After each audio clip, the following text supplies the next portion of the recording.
Two-factor authentication, not working on Bloomberg Fix. If your two-factor authentication isn't working on Bloomberg, whether you're trying to access Bloomberg Terminal, the mobile app, or your online account, this guide will help you fix it fast. Many users run into this problem, and most of the time, it's not a system failure, it's a synchronization or connection issue.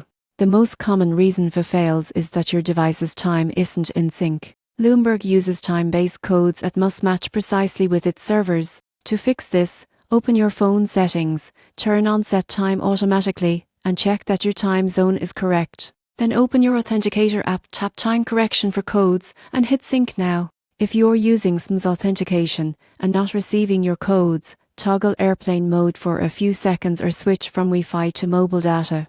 In some regions, carrier delays can prevent delivery of one-time passcodes. Next, make sure your Bloomberg app and Authenticator app are both updated.